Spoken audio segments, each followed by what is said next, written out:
साथियों, आप सभी को नमस्कार। एवोक आईएएस के यूट्यूब प्लेटफॉर्म पर आप सभी का स्वागत है।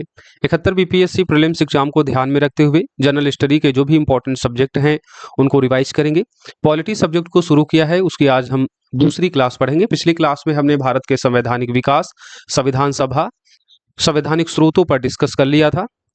आज पॉलिटी की ये दूसरी क्लास होगी जिसमें संविधान की अनुसूचियां, संविधान के भाग, राष्ट्रीय प्रतीक, भारत का राष्ट्र चिन्ह, राष्ट्रगान, इन सब के संबंध में जो भी इंपॉर्टेंट इंफॉर्मेशन है, जहां से क्वेश्चन पूछे जाते हैं, उनको भी हम यहाँ पढ़ेंगे। देशी रियासतों का कैसे विलय होता है, जम्मू कश्मीर, हैदराबाद, जूनागढ़, ये जो 3 महत्वपूर्ण रियासतें हैं, इनका कैसे विलय होता है, कब होता है, इसके बारे में हम लोग जानेंगे। प्रश्न यहाँ से आपके एग्जाम में पूछा जाता है। आर्टिकल 1 से 4 भारत के संघ और राज्य क्षेत्र पर डिस्कस करेंगे और कैसे विभिन्न राज्यों का गठन होता है और कब होता है, उसके बारे में आज हम जानेंगे। और साथ ही प्रस्तावना को भी हम आज इसी क्लास में डिस्कस कर लेंगे। तो कई महत्वपूर्ण टॉपिक्स पर आज डिस्कस करने वाले हैं, तो क्लास को ध्यानपूर्वक आप लोग देखिएगा। प्रश्न यहाँ से आपके एग्जाम में मल्टीपल टाइम पूछा जाता है। ये सभी क्लासेज एवोक आईएएस के संकल्प बैच 2.0 के थ्रू आप सभी को अवेलेबल कराई जा रही हैं। जो बच्चे 71 बीपीएससी का एग्जाम दे रहे हैं, अब बहुत कम ही दिन बचे हुए हैं, तो इन दिनों में आपको ज़्यादा से ज़्यादा रिवीजन करना है। अगर आपने कहीं से पढ़ रखा है, आपके पास आपके स्वयं के नोट्स हैं, तो आप अब उन्हीं को बार बार रिवाइज कीजिए। बाकी क्लासेस को देख लेंगे तो यहाँ से रिवीजन हो जाएगा। कुछ आपका छूट रहा होगा तो कवर अप हो जाएगा। अगर आपके पास नोट्स वगैरह नहीं है तो लास्ट टाइम रिवीजन के लिए आप हमारे संकल्प बैच 2.0 से जुड़कर सारे नोट्स ले सकते हैं। सभी सब्जेक्ट के आपको नोट्स दे दिए जाएंगे। इसमें करंट अफेयर्स भी इंक्लूड है। करंट अफेयर्स के आपको मंथली कंपाइलेशन और मंथ वाइज एमसीक्यू दिए जाएंगे ताकि आप उनका प्रैक्टिस भी कर सकें और नोट से आप अच्छे से उनका रिवीजन कर सके। फीस स्ट्रक्चर दिया गया है। प्रीलिम्स की फीस को हमने यहाँ पर रिड्यूस करके 799 कर दिया है, जिसमें सभी सब्जेक्ट जो स्टैटिक सब्जेक्ट है उनके नोट, साथ ही करंट अफेयर्स का मंथली कंपाइलेशन आपको दिया जाएगा। बाकी अन्य क्वेरी के लिए आप मुझे 6306473000 पर कांटेक्ट कर सकते हैं। कैसे आप हमारे प्रोग्राम से जुड़ सकते हैं, पूरा प्रोसेस दिया गया है। एक बार वीडियो को पॉज करके देख ले। फिर भी कोई डाउट होता है तो मुझे इस नंबर पर कांटेक्ट कर सकते हैं। चलिए क्लास को शुरू करते हैं।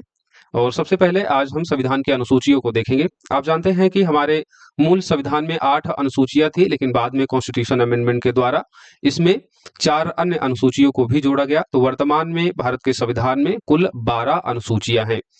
जो पहली अनुसूची है, इसमें राज्य एवं संघ क्षेत्रों के नाम और उनकी सीमाओं के बारे में चर्चा की गई है।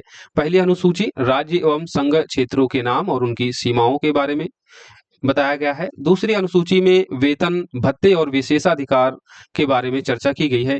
अब वेतन भत्ते किनके होंगे, ये आपके एग्जाम के लिए काफी इंपॉर्टेंट हो जाता है। तो इसमें राष्ट्रपति, राज्यपाल, लोकसभा, राज्य विधानसभा के अध्यक्ष, उपाध्यक्ष, राज्य और विधान परिषदों के सभापति और उपसभापति के वेतन भत्तों और विशेषाधिकारों के बारे में अनुसूची 2 में चर्चा की गई है। राइट, तो यहाँ पर आप के एग्जाम में डायरेक्ट पूछा जाता है कि अनुसूची 2 में किन के वेतन भत्तों और विशेषाधिकारों के बारे में बात की गई है। तो इसमें राष्ट्रपति हैं, राज्यपाल शामिल हैं, लोकसभा, राज्य विधानसभाओं के अध्यक्ष, उपाध्यक्ष शामिल हैं, राज्यसभा और विधान परिषदों के सभापति और उपसभापति शामिल हैं। ये सारी बातें आपको याद रखनी है। इसमें लोकसभा, विधानसभा या राज्यसभा, विधान परिषदों के सदस्य शामिल नहीं हैं।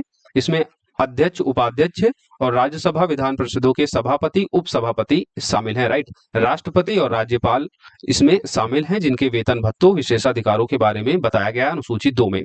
नेक्स्ट है अनुसूची 3। अनुसूची 3 में शपथ और प्रतिज्ञान के बारे में बताया गया है। अब किनके शपथ और प्रतिज्ञान के बारे में है, तो संघ के मंत्री, राज्य मंत्री और संसद सदस्य, संसद और राज्य विधान मंडल हेतु निर्वाचित अभ्यर्थी, सर्वोच्च न्यायालय और उच्च न्यायालय के न्यायाधीश और कैग के शपथ के बारे में चर्चा की गई है तीसरी अनुसूची में। राइट, तो तीसरी अनुसूची में राष्ट्रपति और राज्यपाल, ज्यादातर यही कंफ्यूजन होता है, राष्ट्रपति और राज्यपाल के शपथ के बारे में चर्चा नहीं की गई है। इनके लिए अलग से आर्टिकल है जहां पर राज्यपाल और राष्ट्रपति के शपथ के बारे में चर्चा मिलती है। तीसरी अनुसूची में संघ के जो मंत्री हैं या राज्य के जो मंत्री हैं, संसद के सदस्य, संसद विधान मंडल हेतु निर्वाचित सदस्य, सर्वोच्च उच्च न्यायालय के न्यायाधीश और कैग के शपथ और प्रतिज्ञान के बारे में चर्चा की गई है। ये बात आपको याद रखना है। राइट, पहली अनुसूची में संघ और राज्य क्षेत्रों के नाम, उनकी सीमाएं। दूसरी अनुसूची में वेतन भत्तों के बारे में बात की गई है। तीसरी अनुसूची में शपथ के बारे में चर्चा की गई है, किनकी शपथ और किनके वेतन भत्ते के बारे में बात की गई है, हमने इसको यहाँ पर जान लिया है। चौथी अनुसूची में राज्यसभा के स्थानों के आवंटन के बारे में चर्चा मिलती है। राज्यसभा में स्थानों के आवंटन के बारे में चौथी अनुसूची में बात की गई है। पांचवी अनुसूची में अनुसूचित क्षेत्रों, अनुसूचित जनजातियों के प्रशासन और नियंत्रण के बारे में उपबंध से संबंधित चर्चा की गई है। पांचवी अनुसूची में अनुसूचित क्षेत्रों, अनुसूचित जनजातियों के प्रशासन और नियंत्रण के बारे में उपबंध किया गया है पांचवी अनुसूची में।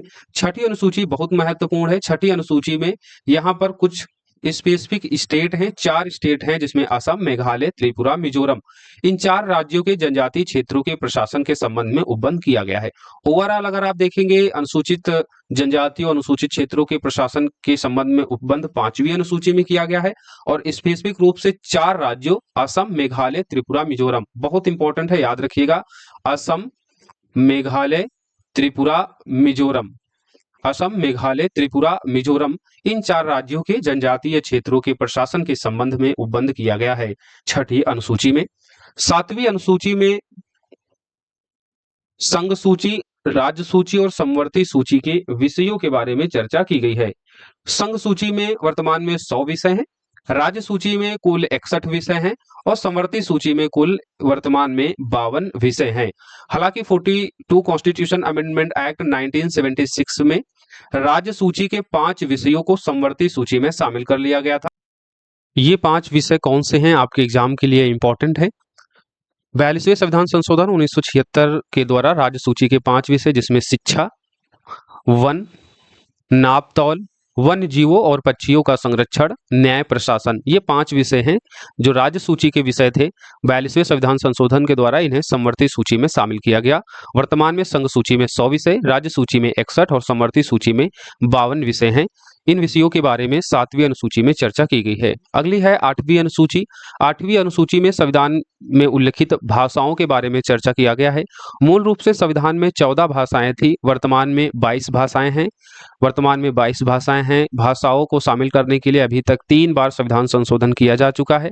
पहला संविधान संशोधन किया गया था 1967 में, 21वां संविधान संशोधन जिसके द्वारा सिंधी भाषा को जोड़ा गया। उसके बाद में 71वां संविधान संशोधन 1992 में किया गया, जिसके तहत कोकड़ी, मणिपुरी और नेपाली भाषा को संविधान में जोड़ा गया। और फिर 2003 में हुआ 92वां संविधान संशोधन, जिसके द्वारा बोडो, डोंगरी, मैथिली, संथाली, इन 4 भाषाओं को जोड़ा गया। तो मूल रूप से 14 भाषाएं थी, बाद में संवैधानिक संशोधन करके 8 अन्य भाषाओं को भी इसमें ऐड कर लिया गया। वर्तमान में कुल संविधान में उल्लेखित 22 भाषाएं हैं। अब ये भाषाएं कौन कौन सी हैं, आपके एग्जाम के लिए बहुत इंपॉर्टेंट हो जाती हैं, और खासकर जो बाद में जोड़ी गई। तो आपको याद रखना है, 21वां संविधान संशोधन अधिनियम 1967 में होता है, सिंधी भाषा को जोड़ा जाता है। 71वें संविधान संशोधन 1992 के द्वारा 3 भाषाओं को जोड़ा जाता है। शॉर्ट फॉर्म में आप इनको याद कर सकते हैं, नमक, ना से नेपाली, मा से मणिपुरी और का से कोकड़ी, इन 3 भाषाओं को 71वें संविधान संशोधन अधिनियम 1992 के द्वारा जोड़ा गया। 92वें संविधान संशोधन 2003 में 4 अन्य भाषाओं को संविधान में जोड़ा गया। इसके लिए आप ट्रिक बना सकते हैं, बोडोमास, बोडोबांस, बो से बोंडो, डो से डोंगरी, माँ से मैथिली और सा से संताली, राइट, सा से संथाली, ये 4 भाषाएं हैं जिन्हें 2003 में 92वें संविधान संशोधन के द्वारा संविधान में जोड़ा गया। मूल रूप से 14 भाषाएं थी, वर्तमान में 22 भाषाएं हैं। अगली है 9वीं अनुसूची। 9वीं अनुसूची प्रथम संविधान संशोधन द्वारा शामिल किया गया। इसके विषय न्यायिक समीक्षा के दायरे से बाहर हैं। हालांकि 2007 में सर्वोच्च न्यायालय के निर्णय के अनुसार मूल अधिकारों के उल्लंघन वाले विषयों की समीक्षा की जा सकती है। जैसा कि हमने बताया, मूल संविधान में 8 अनुसूचियां थी, बाद में संविधान में संशोधन करके 4 अन्य अनुसूचियों को शामिल किया गया, जिसमें 9वीं अनुसूची को प्रथम संविधान संशोधन के द्वारा शामिल किया गया। ये 9वीं अनुसूची मुख्य रूप से भूमि सुधारों से जुड़ी हुई थी।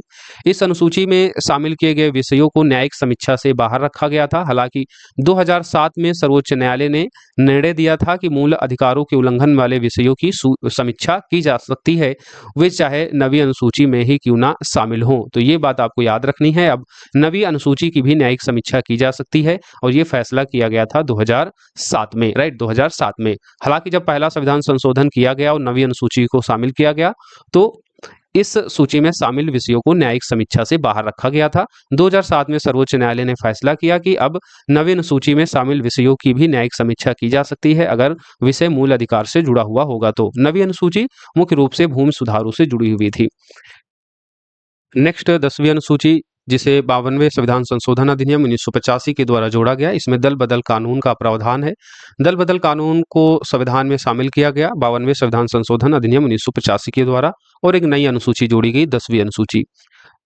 अगली है 11वीं अनुसूची, जो पंचायती राज से जुड़ी हुई है। 73वें संविधान संशोधन अधिनियम 1992 के द्वारा पंचायती राज को शामिल किया गया है और एक नई अनुसूची 11वीं अनुसूची में इसे जोड़ा गया है। पंचायती राज सिस्टम में कुल 29 विषय हैं। आगे जब हम पंचायती सिस्टम पढ़ेंगे तो इसे और डिटेल में जानेंगे। अभी के लिए आप लोग इतना जानिए, 11वीं अनुसूची पंचायती राज से जुड़ी हुई है। पंचायती राज सिस्टम संविधान में 73वें संविधान संशोधन अधिनियम 1992 के तहत जोड़ी गई। इसमें कुल 29 विषय हैं। 12वीं अनुसूची, जो नगर पालिका प्रशासन से संबंधित है, 74वें संविधान संशोधन अधिनियम 1992 के द्वारा इसे जोड़ा गया। 74वें संविधान संशोधन अधिनियम 1992 के तहत नगर पालिका प्रशासन को संवैधानिक दर्जा दिया गया। नगर पालिका प्रशासन से संबंधित कुल 18 विषय हैं। 12वीं अनुसूची को जोड़कर नगर पालिका प्रशासन को यहाँ पर शामिल किया गया। तो इस तरीके से कुल वर्तमान में अब 12 अनुसूची हैं। पहले मूल रूप से 8 अनुसूचियां थी, 4 अनुसूची और जोड़ी गई पहले संविधान संशोधन के द्वारा, नवी अनुसूची। 52वें संविधान संशोधन अधिनियम 1885 के द्वारा 10वीं अनुसूची। 73वें संविधान संशोधन अधिनियम 1992 के द्वारा 11वीं और 74वें संविधान संशोधन अधिनियम 1992 के द्वारा 12वीं अनुसूची जोड़ी गई। प्रश्न आपके एग्जाम में यहाँ से पूछे जाते हैं, इसे आपको अच्छे से प्रिपेयर करना है, राइट। अब आगे देखेंगे हम संविधान के भाग। संविधान के भाग देखेंगे तो कुल 22 भाग हैं।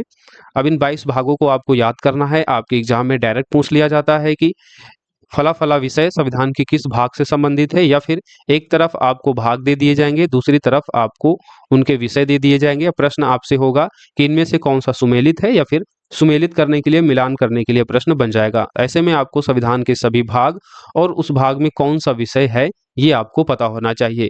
संविधान का पहला भाग, जिसमें संघ और उसके राज्य क्षेत्रों के बारे में चर्चा की गई है, अनुच्छेद 1 से 4, राइट। अब आप अपने नोट्स में एडिशनल जो ये पॉइंट दिए गए हैं इनको आप लिख लीजिएगा, ताकि एक ओवरव्यू आपको पता हो कि इस अनुच्छेद से लेकर इस अनुच्छेद तक इस विषय के बारे में चर्चा की गई है। ऐसे में जब कभी अनुच्छेद याद नहीं होता है और हमें ये पता होता है कि ये भाग है और इस भाग में इस विषय के बारे में चर्चा की गई है और इस विषय से संबंधित अनुच्छेद यहाँ से यहाँ तक है, तो हम लोग एलिमिनेट कर पाते हैं। तो ये आपके लिए इंपॉर्टेंट हो जाता है। आप लोग अनुच्छेदों को अपने नोट्स में एड ऑन कर लीजिए, जो हम यहाँ पर अलग से आपको बता रहे हैं, राइट। भाग 1 संघ और उसके राज्य क्षेत्र के बारे में चर्चा की गई है, अनुच्छेद 1 से 4 तक है। भाग 2, जिसमें नागरिकता से संबंधित विषय है, नागरिकता से संबंधित विषयों के बारे में अनुच्छेद 5 से अनुच्छेद 11 तक चर्चा मिलती है, अनुच्छेद 5 से अनुच्छेद 11 तक। फिर भाग 3 है मौलिक अधिकारों के बारे में। मौलिक अधिकारों की चर्चा अनुच्छेद 12 से लेकर अनुच्छेद 35 तक है और ये भाग 3 में शामिल है। भाग 4 का विषय है राज्य के नीति निर्देशक तत्व, डीपीएसपी, जिन्हें अनुच्छेद 36 से 51 तक देखने को मिलेगा, राइट। अनुच्छेद 36 से 51 ये डीपीएसपी से संबंधित हैं, जो भाग 4 का विषय है। भाग 4 का जिसे 42वें संविधान संशोधन अधिनियम के द्वारा जोड़ा गया था, 42 कॉन्स्टिट्यूशन अमेंडमेंट एक्ट 1976, भाग 4 का स्वर्ण सिंह समिति की सिफारिश पर, और इस भाग 4 का में स्वर्ण सिंह समिति की सिफारिश पर मौलिक कर्तव्यों को जोड़ा गया था। आर्टिकल है 51 का, राइट। आर्टिकल 51 का में मौलिक कर्तव्यों को शामिल किया गया है। भाग 4 का को जोड़ा गया था 42वें संविधान संशोधन अधिनियम 1976 के तहत स्वर्ण सिंह समिति की सिफारिश पर। अगला है भाग 5। भाग 5 में संघ सरकार के बारे में चर्चा की गई है, आर्टिकल 52 से 151 तक। आर्टिकल 52 से 151 तक संघ सरकार के बारे में चर्चा की गई है भाग 5 में। अब यहाँ पर आप इसको सेग्रीगेट कर सकते हैं। संघ की कार्यपालिका के बारे में चर्चा अनुच्छेद 52 से अनुच्छेद 78 तक है। फिर संसद के बारे में चर्चा अनुच्छेद 79 से अनुच्छेद 122 तक है। अनुच्छेद 79 से अनुच्छेद 122 तक संसद के बारे में चर्चा है।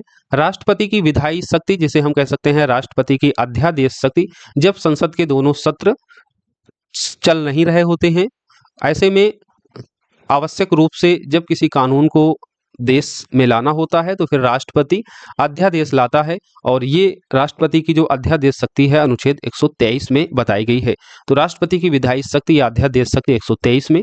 संघीय न्यायपालिका अनुच्छेद 124 से अनुच्छेद 147 तक है और कैग के बारे में अनुच्छेद 148 से 151 तक चर्चा की गई है। तो संघ सरकार में संघ की कार्यपालिका, संसद, राष्ट्रपति की विधायी शक्ति, संघीय न्यायपालिका और कैग ये सभी संघीय सरकार के हिस्से हैं और किस अनुच्छेद से किस अनुच्छेद तक इनके बारे में चर्चा मिलती है यहाँ पर हमने इसको बता दिया है। राइट, अगला है भाग 6। भाग 5 संघ सरकार से संबंधित है और भाग 6 राज्य सरकारों से संबंधित है। राज्य सरकारों के बारे में चर्चा अनुच्छेद 152 से 237 तक की गई है। जैसे संघ सरकार को हमने सेग्रीगेट किया है उसी तरीके से आप राज्य सरकार को भी सेग्रीगेट कर सकते हैं। राज्य सरकार में एक तो राज्य की कार्यपालिका होगी जो अनुच्छेद 152 से 167 तक की चर्चाओं के उपबंध में शामिल होगी। फिर राज्य के जो विधानमंडल हैं, राज्य के विधानमंडल के बारे में 168 से 212 तक उल्लेख है। राज्यपाल की विधायी शक्ति, जैसे संघ सरकार में राष्ट्रपति के पास विधायी शक्ति या राष्ट्रपति की अध्यादेश शक्ति होती है, वैसे ही राज्य सरकार के अंतर्गत राज्यपाल के पास विधायी शक्ति होती है, यानी राज्यपाल की अध्यादेश शक्ति होती है, जिसे अनुच्छेद 213 में चर्चा की गई है। फिर जैसे संघ सरकार में सुप्रीम कोर्ट है, वैसे राज्य सरकार में आपको हाई कोर्ट मिलेंगी। हाई कोर्ट के बारे में अनुच्छेद 213 से अनुच्छेद 214 से, माफ कीजिए, राज्यपाल की विधायी शक्ति 213 में है और हाई कोर्ट के बारे में जो उपबंध है वो है अनुच्छेद 214 से 232 तक। फिर अधीनस्थ न्यायालय है, अधीनस्थ न्यायालय के बारे में चर्चा की गई है 233 से 237 तक। तो ये हो गया राज्य सरकार जो भाग 6 में है। राज्य सरकार की चर्चा अनुच्छेद 152 से 237 तक की गई है। अब इनको आप अलग अलग भागों में सेग्रीगेट करके दिखा सकते हैं। राइट, भाग 7 राज्यों से संबंधित पहली अनुसूची का खंड खा जिसे निरसित कर दिया गया है, जिसे निरसित कर दिया गया है। अब आता है भाग 8। भाग 8 में संघ राज्य क्षेत्रों के बारे में चर्चा की गई है, यानी जो यूनियन टेरिटरी होती हैं, केंद्र शासित प्रदेश होते हैं, उनके बारे में चर्चा की गई है। भाग 8 में अनुच्छेद 239 से 242 तक के उपबंध में संघ राज्य क्षेत्रों के बारे में बताया गया है।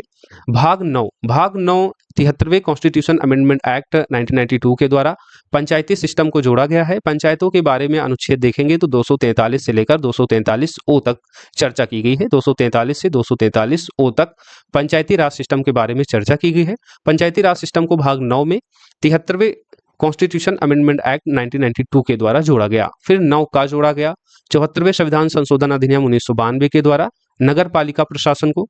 नगर पालिका प्रशासन के संबंध में अनुच्छेद 243 बी से 243 जेड जी तक चर्चाएं की गई हैं। फिर भाग 9 खा जोड़ा गया। भाग 9 खा बेसिकली सहकारी समितियों से संबंधित है, जिसे 97 कॉन्स्टिट्यूशन अमेंडमेंट एक्ट 2011 में जोड़ा गया था। 97 कॉन्स्टिट्यूशन अमेंडमेंट एक्ट 2011 में भाग 9 खा ऐड किया गया और इसमें सहकारी समितियों की चर्चा की गई है। अनुच्छेद 243 जेड एच से 243 जेड एस तक सहकारी समितियों से संबंधित प्रावधान इसमें शामिल किए गए हैं। आगे है भाग 10। भाग 10 में अनुसूचित एवं अनुसूचित जनजातीय क्षेत्रों के बारे में चर्चा की गई है। अनुच्छेद देखेंगे तो 244 से 244 का तक चर्चा आपको मिलेगी अनुसूचित एवं जनजातीय क्षेत्रों से संबंधित, और ये भाग 10 का विषय है। भाग 11 का विषय है संघ एवं राज्य क्षेत्रों के बीच संबंध, यानी सेंट्रल स्टेट रिलेशंस के बारे में जो चर्चा है वो बेसिकली भाग 11 में की गई है। संघ एवं राज्यों के बीच विधायी संबंधों के बारे में चर्चा 245 से 255 तक की गई है। संघ एवं राज्यों के बीच प्रशासनिक संबंधों के बारे में चर्चा 256 से 263 तक मिलती है। फिर है भाग 12। भाग 12 वित्त, संपत्ति, संविदाएं और वाद से संबंधित है, जिसका उल्लेख आपको अनुच्छेद 264 से अनुच्छेद 300 का तक मिलेगा। वित्त, संपत्ति, संविदाएं और वाद का विषय है भाग 12 का। भाग 13 का विषय है भारत के राज्य क्षेत्र के भीतर व्यापार, वाणिज्य एवं समागम। भारत के राज्य क्षेत्र के भीतर व्यापार, वाणिज्य एवं समागम, ये भाग 13 का विषय है। अनुच्छेद देखेंगे तो 301 से 307 तक इसका उल्लेख मिलेगा। भारत के राज्य क्षेत्रों के भीतर व्यापार, वाणिज्य आदि के संबंध में जो उल्लेख है वो 301 से अनुच्छेद 307 तक है और ये भाग 12 का विषय है। भाग 14 संघ और राज्य के अधीन सेवाओं के बारे में चर्चा की गई है, यानी इसमें आपको यूपीएससी या अन्य राज्य की जो सेवाएं हैं, राज्य लोक सेवाएं हैं, इन सभी के बारे में चर्चा भाग 14 में की गई है। और अनुच्छेद देखेंगे तो 308 से लेकर अनुच्छेद 323 तक संघ और राज्य के अधीन सेवाओं के उल्लेखों के बारे में वर्णन किया गया है। संघ और राज्य के अधीन सेवाओं का विषय भाग 14 में है। फिर भाग 14 का जोड़ा गया। भाग 14 का में अधिकरण को शामिल किया गया, ट्रिब्यूनल, और इसके लिए 42वें कॉन्स्टिट्यूशन अमेंडमेंट एक्ट 1976 किया गया था। 42वें संविधान संशोधन 1976 के द्वारा भाग 14 का को जोड़ा गया और इस भाग 14 का में अधिकरण विषय को ऐड किया गया, ट्रिब्यूनल को ऐड किया गया था। और ट्रिब्यूनल का अनुच्छेद देखेंगे तो अनुच्छेद 323, अनुच्छेद 323 का और अनुच्छेद 323 खा 323 खा ये दोनों आर्टिकल अधिकरण से संबंधित हैं, जिन्हें भाग 14 का में 42वें संविधान संशोधन अधिनियम 1976 के द्वारा जोड़ा गया था। भाग 15 निर्वाचन से संबंधित है। अभी हाल ही में यूपीपीसीएस आरओ का जो एग्जाम हुआ, डायरेक्ट क्वेश्चन पूछा गया था, निर्वाचन से संबंधित उपबंध किस भाग में है। 4 ऑप्शन थे, जिसका सही जवाब था भाग 15। निर्वाचन से संबंधित जो अनुच्छेद हैं 324 से 329 तक निर्वाचन से संबंधित वर्णन मिलता है। भाग 16 कुछ वर्गों के लिए विशेष उपबंध का प्रावधान करता है। भाग 16 अनुच्छेद 330 से 342 तक के ये उल्लेख हैं कुछ वर्गों के संबंध में विशेष उपबंध से संबंधित। भाग 16 में भाग 17 राजभाषा से संबंधित है। राजभाषा से संबंधित जो अनुच्छेद हैं 343 से 351 तक राजभाषा से संबंधित संवैधानिक अनुच्छेद हैं। राजभाषा का विषय भाग 17 में है। भाग 18 आपात उपबंध का प्रावधान करता है। आपात उपबंध यानी जो आपातकालीन उपबंध हैं, इसके लिए अनुच्छेद है 352 से 360। 352 से 360 तक आपात उपबंधों का उल्लेख मिलता है। भाग 18 का ये विषय है। भाग 19 में प्रकीर्ण, भाग 20 में संवैधानिक संशोधन की चर्चा की गई है। संवैधानिक संशोधन के लिए अनुच्छेद है 362। अनुच्छेद 362 के तहत संविधान में संशोधन किया जाता है। भाग 20 का ये विषय है। अनुच्छेद भाग 21 अस्थायी संक्रमणकालीन और कुछ विशेष उपबंध का प्रावधान करता है। भाग 22 संक्षिप्त नाम, प्रारंभ, हिंदी में प्राधिकरण पाठ और निरसन से संबंधित उपबंध भाग 22 में किया गया है। तो ये 22 भाग हैं। 22 भागों के जो विषय हैं उन विषयों को आपको खास तौर पर याद करना है। इनमें कुछ भाग बाद में भी जोड़े गए, जैसे भाग 4 का जिसमें मौलिक कर्तव्य है, आर्टिकल 51 का जोड़ा गया। ये 42 कॉन्स्टिट्यूशन अमेंडमेंट एक्ट 1976 के तहत जोड़ा गया था स्वर्ण सिंह समिति की सिफारिश पर। उसके बाद भाग 9 में पंचायती राज व्यवस्था को शामिल किया गया 73वें संविधान संशोधन के द्वारा। भाग 9 का जोड़ा गया नगर पालिका प्रशासन को शामिल किया गया 74वें संविधान संशोधन अधिनियम 1992 के द्वारा। भाग 9 का खा जोड़ा गया, भाग 9 खा जोड़ा गया और इस भाग 9 खा में सहकारी समितियों को शामिल किया गया 97वें संविधान संशोधन अधिनियम 2011 के तहत।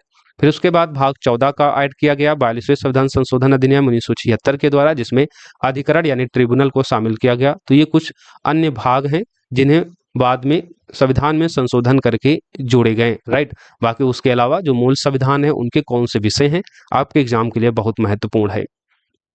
क्लास को आगे बढ़ाएंगे। अब हम लोग राष्ट्रीय प्रतीकों के बारे में जानेंगे, राइट। राष्ट्रीय प्रतीकों में एक तो राष्ट्रीय ध्वज देखेंगे, इसके संबंध में जो इंपॉर्टेंट इंफॉर्मेशन है वो देखेंगे। भारत के राज्य चिन्ह के बारे में जानेंगे, राष्ट्रगान के बारे में जानेंगे और राष्ट्रीय गीत, राष्ट्रीय कैलेंडर, ये सारी बातें देखेंगे। प्रश्न यहाँ से भी आपके एग्जाम में पूछा जाता है। राष्ट्रीय प्रतीक में सबसे पहले राष्ट्रीय ध्वज, जो आप तिरंगा देखते हैं। तिरंगे में आप जानते हैं 3 रंग की पट्टियां होती हैं। सबसे ऊपर की पट्टी होती है गहरे केसरिया रंग की, जो साहस का प्रदर्शन करता है। बीच में होता है श्वेत रंग यानी सफेद, जो शांति और सच्चाई का प्रदर्शन करता है। और सबसे नीचे होती है हरी पट्टी, जो उर्वरता और समृद्धि का प्रदर्शन करता है। बीच में जो व्हाइट पट्टी होती है उसमें ब्लू रंग का एक चक्र बना होता है जिसमें 24 तीलियां होती हैं। ब्लू रंग का एक चक्र बना होता है जिसमें 24 तीलियां होती हैं। तो ये एक तरीके से आपका हो गया फ्लैग, नेशनल फ्लैग हो गया। ऊपर वाली पट्टी केसरिया रंग की, बीच वाली पट्टी व्हाइट कलर की, बीच में एक ब्लू कलर का होता है, ब्लू कलर का एक चक्र होता है जिसमें 24 तीलियां होती हैं। पट्टी बीच वाली होती है सफेद रंग की और सबसे नीचे वाली पट्टी होती है हरे रंग की। अब ये जो रंग हैं वो किन सूचकों का प्रदर्शन करते हैं ये आपको पता होना चाहिए। केसरिया रंग साहस का, श्वेत रंग शांति और सच्चाई का और हरी पट्टी उर्वरता और समृद्धि का। इंडियन फ्लैग का अगर आप अनुपात देखेंगे तो लंबाई और चौड़ाई का जो अनुपात है वो 3:2 है। एक बार यूपीएससी में स्टेटमेंट इस तरीके का आया था इंडियन फ्लैग से संबंधित, इसका अनुपात, तो अनुपात कितना है 3:2 है। तिरंगे के बीच में नीला चक्र है जिसमें 24 तीलियां हैं। ये सारनाथ स्थित अशोक स्तंभ पर बने चक्र से लिया गया है। ये जो आप चक्र देखते हैं इंडियन फ्लैग में, ये सारनाथ स्थित अशोक स्तंभ पर बने चक्र से लिया गया है। आपके एग्जाम में पूछा जाता है कि भारतीय राष्ट्रीय ध्वज को तैयार किसने किया था, तो नाम याद रखिएगा, पिंगाली वेंकैया ने। पिंगाली वेंकैया ने भारतीय राष्ट्रीय ध्वज को तैयार किया था। इसे 22 जुलाई 1947 को संविधान सभा के द्वारा अडॉप्ट किया गया था। राष्ट्रीय ध्वज को संविधान सभा के द्वारा कब अपनाया गया था, तो 22 जुलाई 1947। 22 जुलाई 1947 को डेट याद रखना है। 22 जुलाई 1947 को संविधान सभा के द्वारा राष्ट्रीय ध्वज को अपनाया गया था। राष्ट्रीय ध्वज को तैयार किया था पिंगाली वेंकैया ने। इसका अनुपात कितना है, तो लंबाई चौड़ाई का अनुपात है 3:2। अब हम लोग देखते हैं भारत का राज चिन्ह। भारत का राज चिन्ह है सारनाथ स्थित अशोक के स्तंभ की अनुकृति। भारत सरकार के द्वारा इसे 26 जनवरी 1950 को अपनाया गया था। इस पर देवनागरी लिपि में सत्यमेव जयते लिखा हुआ है, जो मुंडकोप उपनिषद से लिया गया है। स्तंभ पर पशु आकृतियां हैं, जिसमें 4 सिंह, बैल और घोड़ा बताया गया है। इस तरीके से आप कुछ देखते हैं, भारत का जो राज चिन्ह है ऐसे बना हुआ है। ये सारनाथ के अशोक स्तंभ से लिया गया है। देवनागरी लिपि में यहाँ पर सत्यमेव जयते लिखा हुआ है। सत्यमेव जयते ये मुंडकोप उपनिषद से लिया गया है। मुंडकोप उपनिषद से सत्यमेव जयते जो शब्द है ये लिया गया है। 26 जनवरी 1950 को भारत का राज चिन्ह जो सारनाथ स्थित अशोक स्तंभ की अनुकृति है इसे अपनाया गया था। इस स्तंभ पर पशुओं की आकृति देखेंगे तो 4 सिंह हैं, ऊपर देखेंगे तो 4 सिंह हैं, और इस अबेकस में कुछ अन्य पशुओं की आकृति है, जिसमें बैल और घोड़ा देखेंगे। आप लोग बैल और घोड़ा देखेंगे, ये गतिमान बैल और घोड़े की आकृति आपको देखने को मिलेगी भारत के राजकीय चिन्ह में, राइट। कब इसे अपनाया गया? 26 जनवरी 1950 को। राष्ट्रीय ध्वज को कब अपनाया गया था संविधान सभा के द्वारा? 22 जुलाई 1947 को।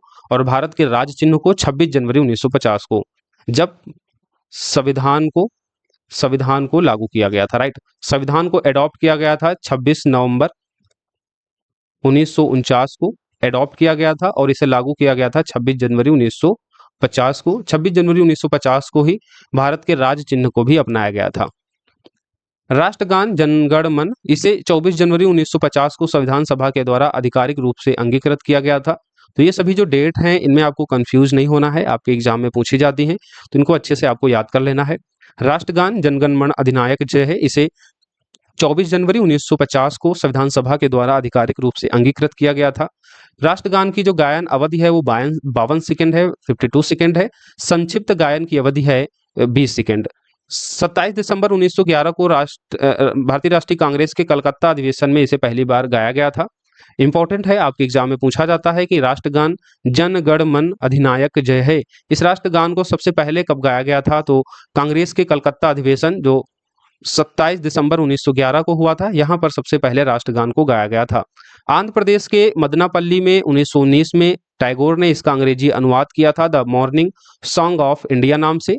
रविन्द्रनाथ टैगोर द्वारा रचित गीतांजलि से राष्ट्रगान जन गण मन को लिया गया है। ये आपके एग्जाम में पूछा जाता है कि राष्ट्रगान को कहाँ से लिया गया? तो रविन्द्रनाथ टैगोर की जो रचना है गीतांजलि, इस गीतांजलि के लिए ही रविन्द्रनाथ टैगोर को नोबेल पुरस्कार दिया गया था साहित्य के लिए, और इसी गीतांजलि रचना से ही राष्ट्रगान को अडॉप्ट किया गया है, राष्ट्रगान को लिया गया है।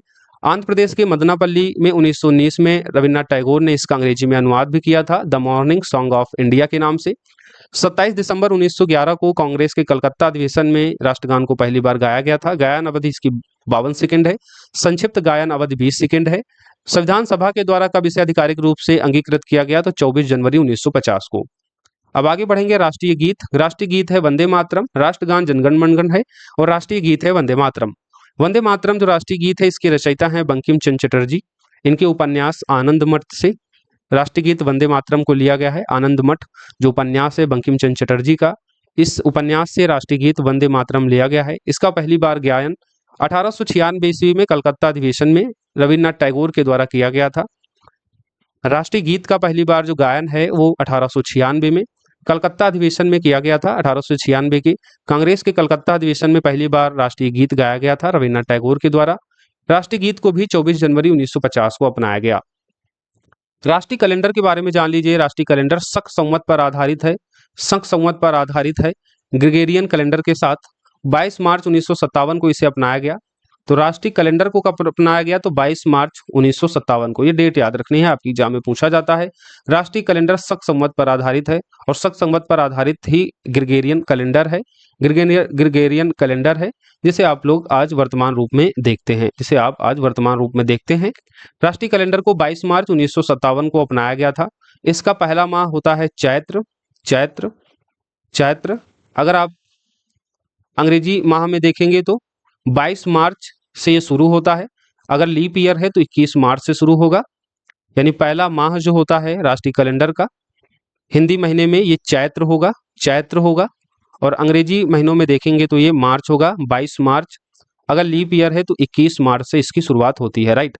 राष्ट्रीय कैलेंडर की 22 मार्च या 21 मार्च से शुरुआत होती है। इसका पहला माह होता है चैत्र, जिसकी शुरुआत 22 मार्च, अगर लीप ईयर है तो 21 मार्च से शुरू होती है। और अंतिम माह होता है इसका फागुन, राइट। इसका होता है फागुन, फागुन, फागुन। अब आगे बढ़ेंगे। कुछ अन्य राष्ट्रीय प्रतीक हैं, जैसे राष्ट्रीय पशु आप जानते हैं बाघ है, सभी को पता होगा। राष्ट्रीय विरासत पशु हाथी है। राष्ट्रीय वृक्ष बरगद है। राष्ट्रीय पुष्प कमल। राष्ट्रीय मुद्रा रुपया। राष्ट्रीय फल आम। राष्ट्रीय जलीय जीव डॉल्फिन है। राष्ट्रीय पक्षी मोर है। राष्ट्रीय नदी गंगा है, सभी को पता होगा। गणतंत्र दिवस 26 जनवरी को मनाया जाता है। स्वतंत्रता दिवस 15 अगस्त को। गांधी जयंती 2 अक्टूबर को। भारत सरकार के द्वारा घोषित ये राष्ट्रीय दिवस है। क्लास को आगे बढ़ाएंगे। देश आजाद होता है। देश आजाद होने के बाद में देश के सामने जो एक बड़ी समस्या उभर कर आती है वो थी देशी रियासतों के रूप में। देशी रियासतें जिन्हें ये स्वतंत्रता दी गई थी कि वे या तो पाकिस्तान में विलय हो सकती हैं या फिर भारत में। इस समय देश में कुल 552 देशी रियासतें थी, जिनमें से 549 देशी रियासतें भारत में सम्मिलित हो चुकी थी। देशी रियासतों को भारत में शामिल करके एक अखंड भारत की स्थापना करने का जो जिम्मा सौंपा गया था वो सौंपा गया था सरदार पटेल को। सरदार पटेल के नेतृत्व में रियासती मंत्रालय का गठन हुआ और आज़ादी के समय 552 देशी रियासतें थी, जिनमें से 549 रियासतें भारत में शामिल हो गई थी, लेकिन 3 रियासतों ने मना कर दिया था। अब समस्या यहाँ से उभर कर सामने आती है, जिसमें पहली थी जम्मू कश्मीर, दूसरी है हैदराबाद, तीसरी थी जूनागढ़। अब 3 रियासतों को कैसे भारत में मिलाया जाता है उसकी कहानी देखेंगे और यहाँ से क्वेश्चन आपके एग्जाम में पूछा जाता है। 26 अक्टूबर 1947 को राजा हरि सिंह द्वारा विलय पत्र पर हस्ताक्षर किया गया। 6 फरवरी 1954 को भारत संघ के साथ विलय का अनुमोदन हुआ। इसकी एक लंबी कहानी है। आप जानते हैं पाकिस्तान भारत जब अलग होता है तो पाकिस्तान के द्वारा जम्मू कश्मीर पर आक्रमण किया जाता है। ऐसे में राजा हरि सिंह फिर भारत सरकार के साथ बातचीत करते हैं और भारत में विलय करने की बात करते हैं। राजा हरि सिंह के द्वारा विलय पत्र पर हस्ताक्षर कब किया गया था? 26 अक्टूबर 1947 को। कब? 26 अक्टूबर 1947 को। 6 फरवरी 1954 को भारत संघ के साथ विलय का अनुमोदन हो गया था। तो ये आपको डेट याद रखनी है कि राजा हरि सिंह के द्वारा विलय पत्र पर हस्ताक्षर कब किया गया था? 26 अक्टूबर 1947 को। और इस विलय का अनुमोदन कब हुआ था भारत संघ के साथ? तो 6 फरवरी 1954 को। हैदराबाद 13 सितंबर 1948 को निजाम मीर उस्मान अली के खिलाफ भारतीय सैनिकों के द्वारा ऑपरेशन पोलो चलाया गया और फिर 17 सितंबर 1948 को भारत में इसे विलय किया गया, क्योंकि जो हैदराबाद के निजाम थे वे पाकिस्तान में अपनी रियासत को शामिल करना चाहते थे। ऐसे में भारतीय सैनिक द्वारा ऑपरेशन पोलो चलाया गया। ऑपरेशन पोलो के सफल प्रयास से हैदराबाद को भारत में विलय कर लिया गया था 17 सितंबर 1948 को, राइट। 13 सितंबर 1948 को निजाम मीर उस्मान अली के खिलाफ भारतीय सैनिकों के द्वारा ऑपरेशन पोलो चलाया गया और ऑपरेशन पोलो के सफल प्रयास से 17 सितंबर 1948 को हैदराबाद को भारत में मिला लिया गया था। तीसरी रियासत है जूनागढ़। नवाब मोहम्मद महावत खां जी के विरुद्ध 20 फरवरी 1948 को जनमत संग्रह कराया गया। जनमत संग्रह के तहत 20 जनवरी 1949 को इसे सौराष्ट्र में विलय कर लिया गया, यानी भारत का जो सौराष्ट्र क्षेत्र था उसमें विलय कर लिया गया था जूनागढ़ को। तो ये 3 रियासतें हैं जो पहले भारत में शामिल होने से मना करती हैं, लेकिन बाद में इन्हें भारत में मिलाया जाता है। जम्मू कश्मीर के राजा हरि सिंह 26 अक्टूबर 1947 को विलय पत्र पर हस्ताक्षर करते हैं और 6 फरवरी 1954 को भारत संघ के साथ विलय का अनुमोदन हो जाता है। तो विलय पत्र के माध्यम से जम्मू कश्मीर को शामिल किया जाता है। ऑपरेशन पोलो चलाकर हैदराबाद को भारत में शामिल किया जाता है 17 सितंबर 1948 को। ऑपरेशन पोलो कब चलाया जाता है? तो उसकी डेट है 13 सितंबर 1948। जूनागढ़ को जनमत संग्रह के माध्यम से भारत में विलय किया जाता है। नवाब मोहम्मद महावत खां के विरुद्ध 20 फरवरी 1948 को जनमत संग्रह लाया जाता है। फिर आगे 20 जनवरी 1949 को सौराष्ट्र में जूनागढ़ रियासत को मिला लिया जाता है, राइट। तो ये आपको याद रखना है, प्रश्न यहाँ से पूछा जाता है। अब आगे हम संघ राज्य क्षेत्र के संबंध में चर्चा करेंगे, जिनका उपबंध अनुच्छेद 1 से 4 तक है। वर्तमान में देखेंगे तो भारत में कुल 28 राज्य और 8 केंद्र शासित प्रदेश है। अनुच्छेद 1 में क्या कहा गया है? तो अनुच्छेद 1 में चर्चा की गई है इंडिया यानी भारत राज्यों का संघ है।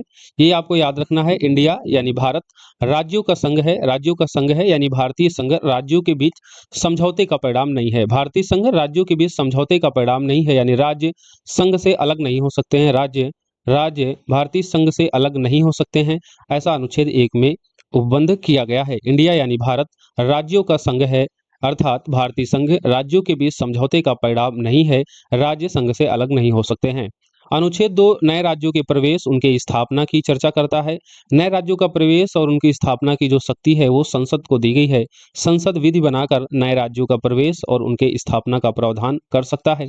अनुच्छेद 3 भारतीय संघ के नए राज्यों का निर्माण या उनके पुनर्सीमन की चर्चा करता है और ये शक्ति भी संसद को दी गई है। संसद विधि बनाकर भारतीय संघ में नए राज्यों का निर्माण कर सकता है या उनका पुनर्सीमन कर सकता है। तो आपको अनुच्छेद 1, अनुच्छेद 2, अनुच्छेद 3 के ये उपबंध याद रखने हैं। अनुच्छेद 2 में नए राज्यों का प्रवेश उनकी स्थापना से संबंधित प्रावधान है। अनुच्छेद 3 में भारतीय संघ के नए राज्यों का निर्माण या उनके पुनर्सीमन का उपबंध है। ये दोनों जो शक्तियां हैं, नए राज्यों का प्रवेश या नए राज्यों के निर्माण, ये शक्तियां जो हैं वो संसद को दी गई हैं। अनुच्छेद 4 क्या कहता है? अनुच्छेद 4 कहता है कि अनुच्छेद 2 और अनुच्छेद 3 में जो संशोधन संसद कर सकती है, ये संशोधन अनुच्छेद 368 के अंतर्गत नहीं माने जाएंगे, यानी ये संशोधन साधारण बहुमत से होंगे। राइट, साधारण बहुमत से संसद विधि बनाकर अनुच्छेद 2 के तहत नए राज्यों का प्रवेश या उनकी स्थापना का उपबंध कर सकता है और संसद साधारण बहुमत के द्वारा ही भारतीय संघ के नए राज्यों का निर्माण या उनका पुनर्सीमन कर सकता है। एक्चुअली संसद में जो संसद जो संशोधन करती है, संशोधन का जो उपबंध है वो आर्टिकल 368 के तहत किया जाता है। 368 के तहत उन्हीं संशोधन को सम्मिलित किया जाता है जो विशेष बहुमत जो विशेष बहुमत जो विशेष बहुमत या फिर विशेष बहुमत प्लस विशेष बहुमत विशेष बहुमत प्लस आधे से आधे से कम से कम आधे से अधिक राज्यों के अनुसमर्थन आधे से अधिक राज्यों के अनुसमर्थन के द्वारा जो संशोधन होता है उन्हीं को हम आर्टिकल 368 के तहत शामिल करते हैं। तो आर्टिकल 368 के तहत संविधान संशोधन जो किए जाते हैं उसमें विशेष बहुमत और विशेष बहुमत प्लस आधे से अधिक राज्यों के अनुसमर्थन के द्वारा किया जाता है। साधारण बहुमत के द्वारा जो संशोधन किए जाते हैं उन्हें अनुच्छेद 368 के अंतर्गत सम्मिलित नहीं करते हैं और अनुच्छेद 2 और अनुच्छेद 3 में जो संशोधन करके संसद विधि बनाकर नए राज्यों का प्रवेश, उनकी स्थापना या संघ के नए राज्यों का निर्माण या उनकी पुनर्सीमन की जो शक्ति है, ये बेसिकली आर्टिकल 368 में सम्मिलित नहीं होगी, क्योंकि ये शक्ति बेसिकली साधारण बहुमत के तहत ही संसद को प्राप्त है। राइट, तो ये आपको याद रखना है। स्वतंत्रता के बाद राज्यों का कैसे पुनर्गठन होता है? राज्यों के पुनर्गठन के लिए अलग अलग समितियां गठित होती हैं, जिसमें सबसे पहली समिति बनती है एसके धर आयोग। एसके धर आयोग बनता है जून 1948 में। दिसंबर 1948 में ये अपनी रिपोर्ट सबमिट करते हैं। इस रिपोर्ट में बताते हैं कि भाषा के आधार पर राज्यों का गठन ना किया जाए, ये इसका विरोध करते हैं। प्रशासनिक सुविधा के आधार पर पुनर्गठन का समर्थन करते हैं।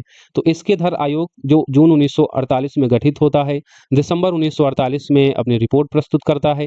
इसके धर आयोग भाषा के आधार पर राज्यों के गठन का विरोध करता है और प्रशासनिक सुविधा के आधार पर राज्यों के पुनर्गठन का समर्थन करता है। उसके बाद आता है जेवीपी समिति। जेवीपी समिति धर आयोग के निर्णयों की समीक्षा के लिए ये बनाई जाती है। नेहरू, पटेल, सीतारमैया की सदस्यता में दिसंबर 1948 में जेवीपी समिति गठित होती है। जेवीपी समिति गठित होती है जैसे जवाहरलाल नेहरू, वी से वल्लभ भाई पटेल और पी से पट्टाभी सीतारमैया, इन 3 सदस्यों से बनी ये समिति होती है जेवीपी समिति।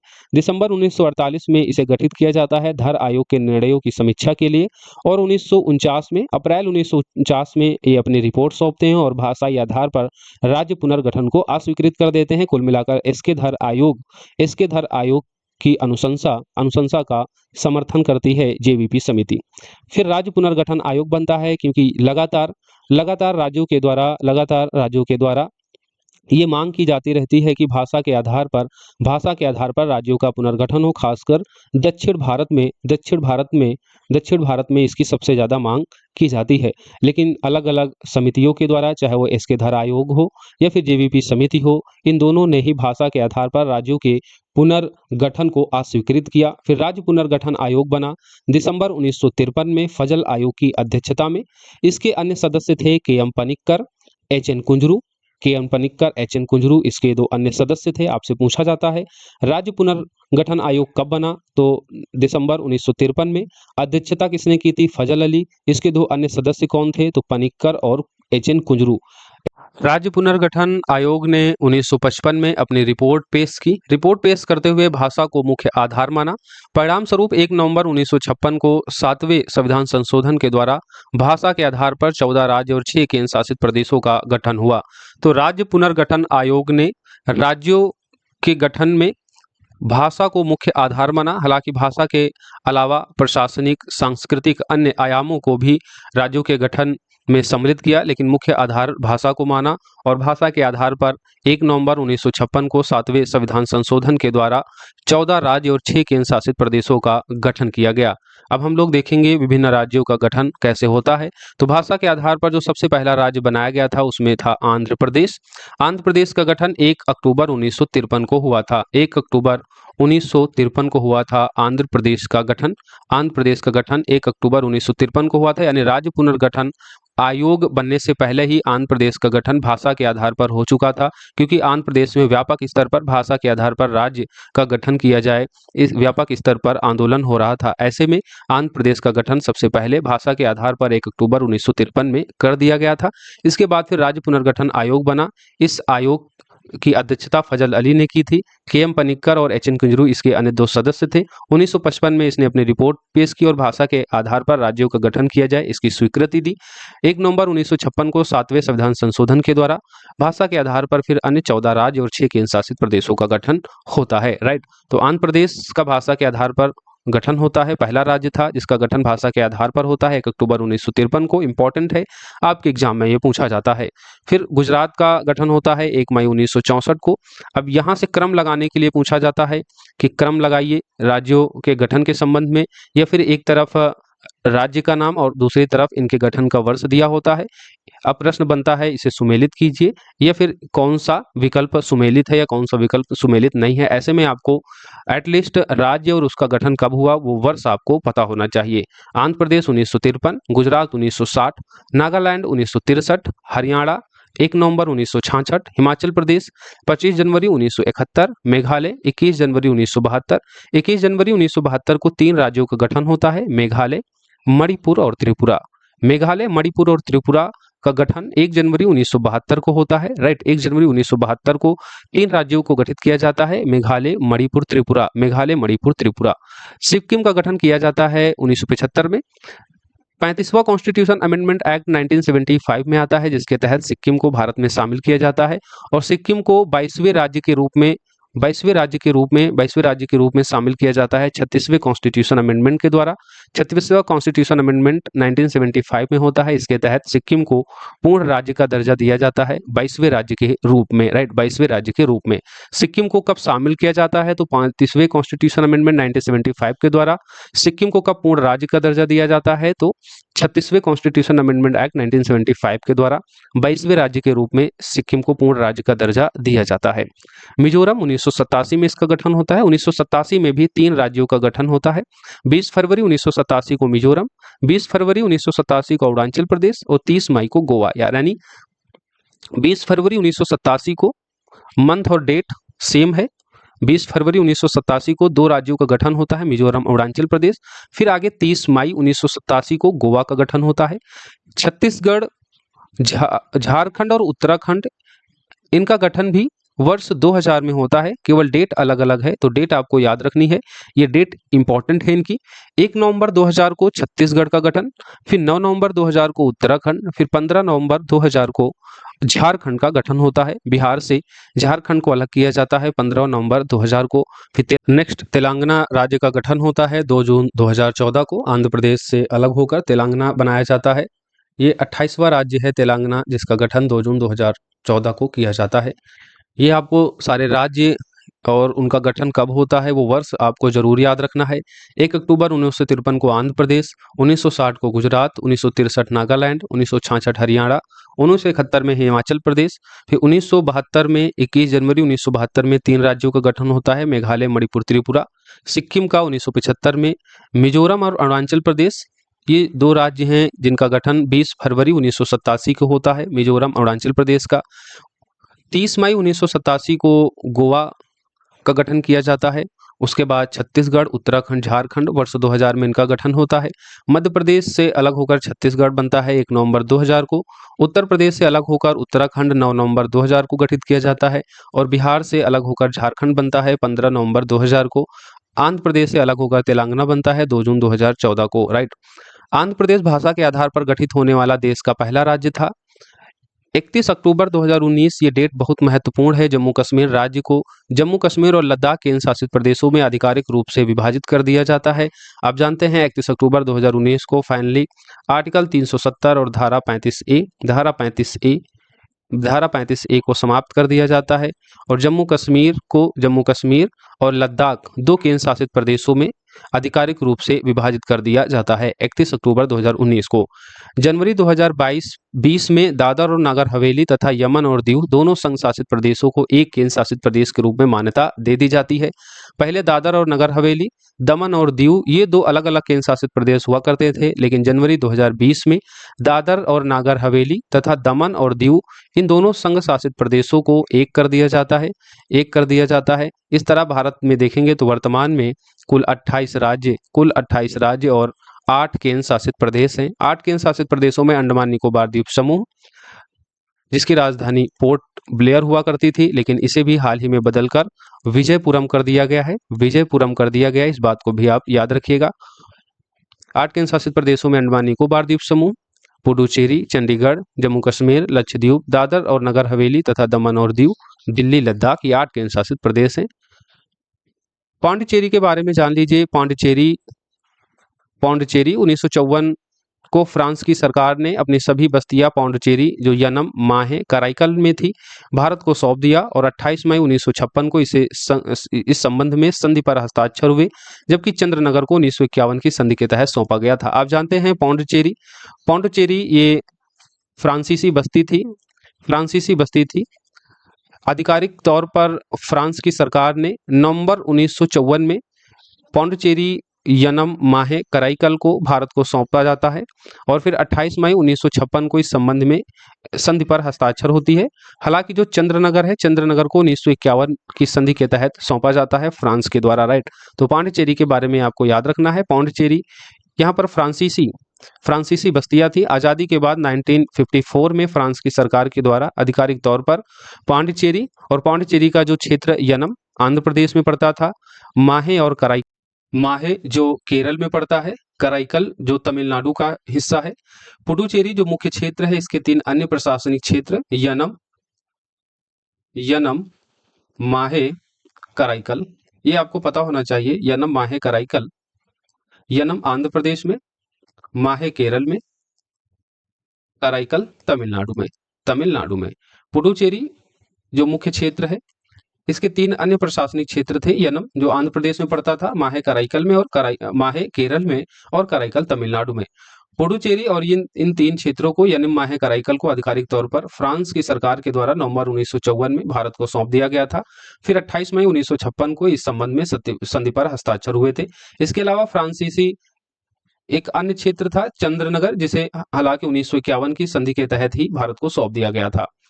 गोवा जहां पर पुर्तगालियों का कब्जा था, पुर्तगालिया बस्ती थी। 18 दिसंबर 1961 को गोवा, दमन एवं दीव की मुक्ति के लिए पुर्तगालियों के विरुद्ध कार्यवाही की गई थी और 12वें संविधान संशोधन द्वारा इन क्षेत्रों को भारत का अभिन्न अंग बनाया गया था। और कहा जाता है कि पुर्तगाली भारत में सबसे पहले आए थे। पुर्तगाल का ही वास्को डी गामा था, जो समुद्री मार्ग से सबसे पहले भारत आता है 1498 में, और पुर्तगाली ही थे जो भारत से सबसे बाद में गए 1961 में। 1961 में ही इन्होंने आधिकारिक तौर पर गोवा और दमन दीव से गए। गोवा और दमन दीव की मुक्ति के लिए पुर्तगालियों के विरुद्ध कार्यवाही की गई थी और 12वें संविधान संशोधन के द्वारा इन क्षेत्रों को भारत का अभिन्न अंग बनाया गया था 1961 में। तो ये भी बातें आपको याद रखनी है, राइट। अब हम देखते हैं क्षेत्रीय परिषद। क्षेत्रीय परिषदों में आप देखेंगे तो कुल 5 क्षेत्रीय परिषदें हैं, जिनका गठन राष्ट्रपति के द्वारा किया जाता है। अध्यक्ष होते हैं मुख्य रूप से केंद्रीय गृह मंत्री या फिर राष्ट्रपति के द्वारा मनोनीत कोई केंद्रीय मंत्री होता है। सामान्यतः जो क्षेत्रीय परिषदें हैं, इनकी अध्यक्षता गृह मंत्री के द्वारा किया जाता है। उपाध्यक्ष संबंधित राज्यों के मुख्यमंत्री होते हैं जो प्रतिवर्ष बदलते रहते हैं।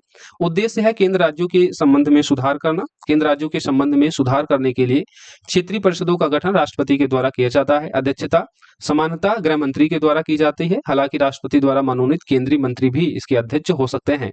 उपाध्यक्ष संबंधित राज्यों के मुख्यमंत्री होते हैं जो प्रतिवर्ष बदलते रहते हैं।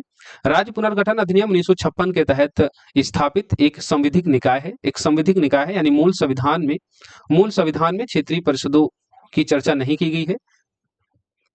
राज्य पुनर्गठन अधिनियम 1956 के तहत इसे स्टैब्लिश किया गया। तो इस तरीके से एक संविधिक निकाय है, न कि संवैधानिक। 5 क्षेत्रीय परिषदें हैं जिनके मुख्यालय दिए गए हैं, आपसे पूछे जाते हैं। तो उत्तरी क्षेत्रीय परिषद का मुख्यालय नई दिल्ली में है, मध्यवर्ती क्षेत्रीय परिषद का मुख्यालय प्रयागराज में, पूर्वी क्षेत्रीय परिषद का मुख्यालय कोलकाता में, पश्चिमी क्षेत्रीय परिषद का मुख्यालय मुंबई में और दक्षिण क्षेत्रीय परिषद का मुख्यालय चेन्नई में।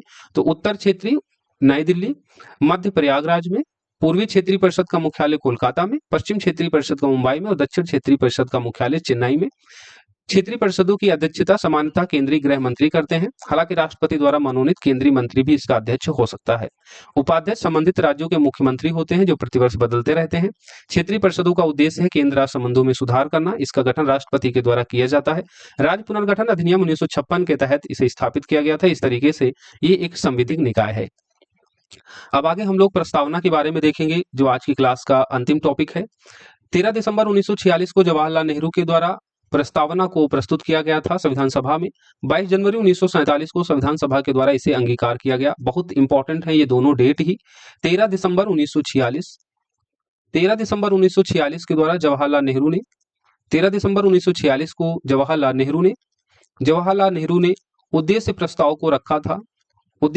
को रखा था जिसे बाद में संविधान सभा के द्वारा 22 जनवरी 1947 को अंगीकार किया गया था। तो उद्देश्य प्रस्ताव को जवाहरलाल नेहरू ने कब प्रस्तुत किया था? 13 दिसंबर 1946 को। उद्देश्य प्रस्ताव को संविधान सभा के द्वारा कब अंगीकृत किया गया था? 22 जनवरी 1947 को। इन दोनों डेट में आपको कंफ्यूज नहीं होना है। प्रस्तावना में अब तक केवल एक बार संशोधन हुआ है, 42वां संविधान संशोधन 1976 में। इसके द्वारा उद्देशिका में 3 नए शब्द जोड़े गए थे, समाजवादी, धर्मनिरपेक्षता और अखंडता। इन 3 नए शब्दों को 42वें संविधान संशोधन अधिनियम 1976 के द्वारा जोड़ा गया था। मूल संविधान की प्रस्तावना में ये 3 शब्द शामिल नहीं थे। उद्देशिका संविधान के विधिक निर्वाचन में सहायक हो सकती है। प्रस्तावना की भाषा ऑस्ट्रेलिया से ली गई है। संविधान के स्रोतों में हमने इस बात की चर्चा की थी। प्रस्तावना की जो भाषा है वो ऑस्ट्रेलिया से ली गई है। प्रस्तावना का जो प्रावधान है ये बेसिकली अमेरिका के संविधान से लिया गया है। तो प्रस्तावना अमेरिका के संविधान से ली गई है और प्रस्तावना की भाषा ऑस्ट्रेलिया के संविधान से। प्रस्तावना पर सुप्रीम कोर्ट के अलग अलग विचार हैं और ये विचार बेसिकली प्रस्तावना संविधान का भाग है या नहीं, इस संबंध में जब चर्चा हुई तो अलग अलग सुप्रीम कोर्ट के मामले आए। पहला मामला है गोपालन मामला, जो 1950 का है। प्रस्तावना संविधान का भाग नहीं है, न्यायालय द्वारा ये परिवर्तनीय नहीं है, ना तो ये शक्ति का स्रोत है, ऐसा गोपालन मामला में कहा गया था। गोपालन मामला जो 1950 का है, इसमें प्रस्तावना के संबंध में निर्णय दिया गया कि प्रस्तावना संविधान का ना तो भाग है, ना ही न्यायालय के द्वारा ये परिवर्तनीय है, ना ही शक्ति का ये स्रोत है। हालांकि बाद में बेरूबाड़ी विवाद आया 1960 में। बेरूबाड़ी विवाद में भी सुप्रीम कोर्ट ने प्रस्तावना को संविधान का भाग नहीं माना था। बेरूबाड़ी विवाद जो 1960 में आया, बेरूबाड़ी विवाद 1960 में भी सुप्रीम कोर्ट ने निर्णय दिया कि प्रस्तावना संविधान का भाग नहीं है।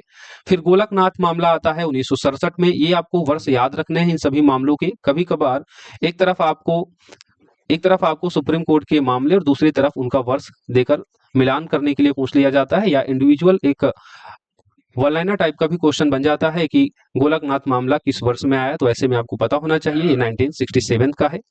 इस मामले में कोर्ट ने उद्देशिका को संविधान की मूल आत्मा कहा था। संविधान की मूल आत्मा प्रस्तावना को या उद्देशिका को किस सुप्रीम कोर्ट के मामले में कहा गया था? तो गोलकनाथ मामला 1967 में।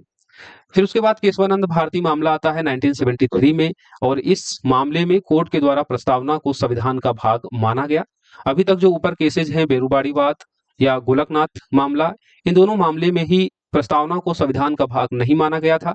केशवानंद भारती मामले में प्रस्तावना को संविधान का भाग माना और इसे मूल ढांचे का हिस्सा भी बताया। संसद इसमें कोई नकारात्मक संशोधन नहीं कर सकती है, यानी केशवानंद भारती बनाम में ही आप जानते हैं मूल ढांचा, संविधान के मूल ढांचे का प्रावधान किया गया।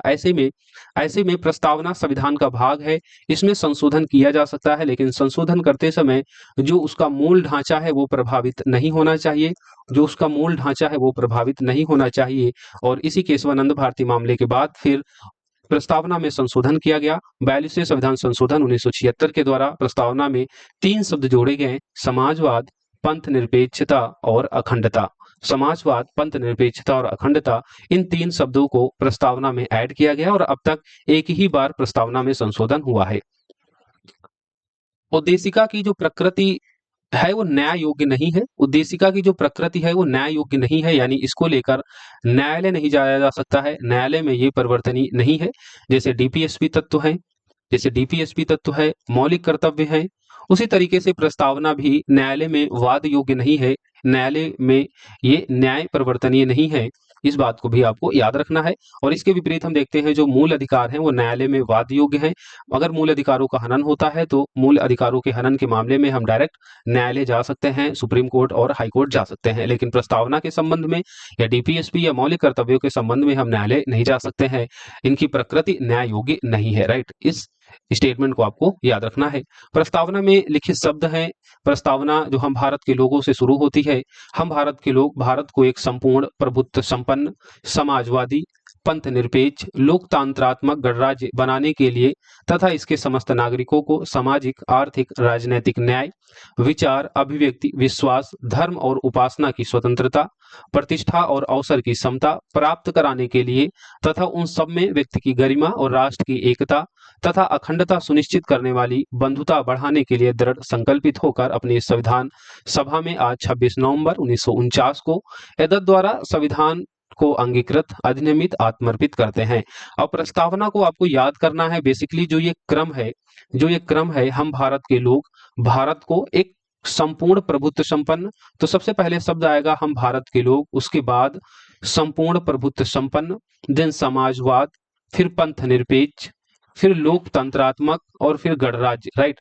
तो इन शब्दों का क्रम लगाने के लिए भी आपसे पूछा जाता है। मूल प्रस्तावना में समाजवाद पंथ निरपेक्ष और अखंडता ये 3 शब्द नहीं थे। इन शब्दों को 42वें संविधान संशोधन अधिनियम 1976 के द्वारा जोड़ा गया। प्रस्तावना में 3 तरीके के न्याय की चर्चा की गई है, सामाजिक न्याय, आर्थिक न्याय और राजनीतिक न्याय। प्रस्तावना में कितने तरीके की स्वतंत्रता की बात की गई है, तो 5 तरीके की स्वतंत्रता की बात की गई है। विचारों की स्वतंत्रता, अभिव्यक्ति की स्वतंत्रता, विश्वास की स्वतंत्रता, धर्म की स्वतंत्रता और उपासना की स्वतंत्रता। इन 5 स्वतंत्रताओं के बारे में चर्चा की गई है। 2 समताओं के बारे में चर्चा की गई है, एक प्रतिष्ठा की समता और दूसरा अवसर की समता। प्रतिष्ठा और अवसर की समता प्राप्त कराने के लिए उन सब व्यक्तियों की गरिमा और राष्ट्र की एकता अखंडता सुनिश्चित करने वाली बंधुता बढ़ाने के लिए दृढ़ संकल्पित होकर 26 नवंबर 1949 को इस संविधान को अंगीकृत अधिनियमित आत्मर्पित किया गया। तो संविधान को कब अंगीकृत अधिनियमित आत्मर्पित किया गया? 26 नवंबर 1949 को। 26 नवंबर 1949 को कुछ आर्टिकल को अपनाकर संविधान को अंगीकृत अधिनियमित आत्मर्पित किया गया। पूर्ण रूप से संविधान को लागू किया गया था 26 जनवरी 1950 को, जिस दिन हम गणतंत्र दिवस मनाते हैं। संविधान दिवस मनाया जाता है 26 नवंबर को। क्यों मनाया जाता है? क्योंकि 26 नवंबर को ही संविधान को अंगीकृत अधिनियमित आत्मर्पित किया गया था। जिस दिन संविधान को पूर्ण तरीके से लागू किया जाता है 26 जनवरी 1950 को, तो इसके उपलक्ष्य में 26 जनवरी को मनाया जाता है गणतंत्र दिवस, राइट। अब प्रस्तावना के संबंध में कुछ संविधान विशेषज्ञों के स्टेटमेंट है। जैसे के.एम. मुंशी ने उद्देशिका को या प्रस्तावना को राजनीतिक जन्मपत्री कहा। उद्देशिका राजनीतिक जन्मपत्री है या हमारी संप्रभु लोकतांत्रिक गणराज्य का भविष्य फल है। उद्देशिका राजनीतिक जन्मपत्री है या हमारी संप्रभु लोकतांत्रिक गणराज्य का भविष्य फल है। ये स्टेटमेंट किसका है? तो के.एम. मुंशी का। किसका है ये स्टेटमेंट? के.एम. मुंशी का। प्रस्तावना हमारे दीर्घकालिक सपनों का विचार है। ये स्टेटमेंट है एम.के. अय्यर का। प्रस्तावना के संबंध में कहा कि यह संविधान का सबसे सम्मानित भाग है, यह संविधान की आत्मा है, यह संविधान की कुंजी है, यह संविधान का विभूषण है, यह एक उचित स्थान है जहां से कोई भी संविधान का मूल्यांकन कर सकता है। ये स्टेटमेंट है पंडित ठाकुर दास भार्गव का। तो ये कुछ इंपॉर्टेंट स्टेटमेंट है जो आपके एग्जाम में पूछे जाते हैं। उद्देशिका राजनैतिक जन्मपत्री है, ये स्टेटमेंट के.एम. मुंशी का है। उद्देशिका या प्रस्तावना हमारे दीर्घकालिक सपनों का विचार है, ये M.K. अय्यर का है। ये स्टेटमेंट आपको याद रखने हैं, आपके एग्जाम में मल्टीपल टाइम पूछा जाता है। प्रस्तावना या उद्देशिका का जो ये क्रम है ये आपको याद रखना है। हम भारत के लोग से शुरू होता है, फिर उसके बाद भारत को संपूर्ण प्रभुत्व संपन्न, समाजवाद, पंथनिरपेक्ष, लोकतंत्रात्मक गणराज्य बनाने के लिए आह्वान किया जाता है भारत के समस्त नागरिकों से। फिर इसमें 3 प्रकार के न्याय, सामाजिक, आर्थिक, राजनीतिक न्याय, 5 प्रकार की स्वतंत्रता, विचार, अभिव्यक्ति, विश्वास, धर्म और उपासना की, 2 तरीके की समता, प्रतिष्ठा और अवसर की, ये सारी बातें प्रस्तावना में सम्मिलित हैं। राइट, प्रस्तावना के संबंध में मेंस पर्सपेक्टिव से भी हमने क्लास बना रखा है, तो पॉलिटी सेक्शन में जाकर प्लेलिस्ट में उसे देख सकते हैं। इन सभी शब्दों को हमने डिटेल में वहां पर डिस्क्राइब किया है। हालांकि प्रीलिम्स पॉइंट ऑफ व्यू से जितनी बातें यहाँ पर बता दी गई हैं वो सारी बातें आपको याद रखनी है, क्वेश्चन आपसे यहीं से पूछ लिया जाएगा। अब हम नेक्स्ट क्लास में हम अन्य अध्यायों पर चर्चा करेंगे। अपनी क्लास को यही समाप्त करते हैं। आज कई महत्वपूर्ण पहलुओं पर हमने चर्चा किया है। अच्छा, एक चीज यहाँ पर छूट गई है, कुछ इंपॉर्टेंट इंफॉर्मेशन है, जैसे गोवा भारत का ऐसा राज्य है जहां समान नागरिक संहिता लागू है, और हाल ही में आप जानते हैं उत्तराखंड भारत का दूसरा राज्य बना जहां एक समान नागरिक संहिता लागू है। स्वतंत्रता पश्चात उत्तराखंड भारत का ऐसा पहला राज्य बन गया जिसने समान नागरिक संहिता लागू किया, यानी स्वतंत्रता के पहले ही, यानी भारत के आजाद होने से पहले ही गोवा में समान नागरिक संहिता लागू थी। तो उत्तराखंड अब ऐसा दूसरा राज्य बन गया गोवा के बाद जहां पर एक समान नागरिक संहिता लागू है, और स्वतंत्रता के पश्चात उत्तराखंड भारत का ऐसा पहला राज्य बना जिसने एक समान नागरिक संहिता लागू किया।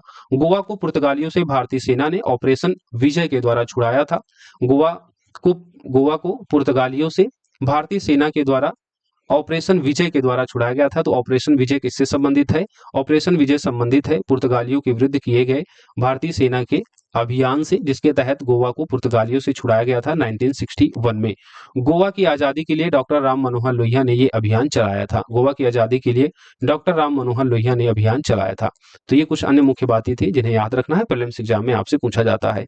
तो आज की क्लास में हमने कई महत्वपूर्ण अध्यायों पर चर्चा किया। संविधान के अनुसूचियां देखी, संविधान के भाग देखे जो 22 भाग हैं, राष्ट्रीय प्रतीक के रूप में राष्ट्रीय ध्वज, भारत के राष्ट्र चिन्ह, राष्ट्रगान, राष्ट्रीय कैलेंडर और राष्ट्रीय गीत के बारे में चर्चा किया।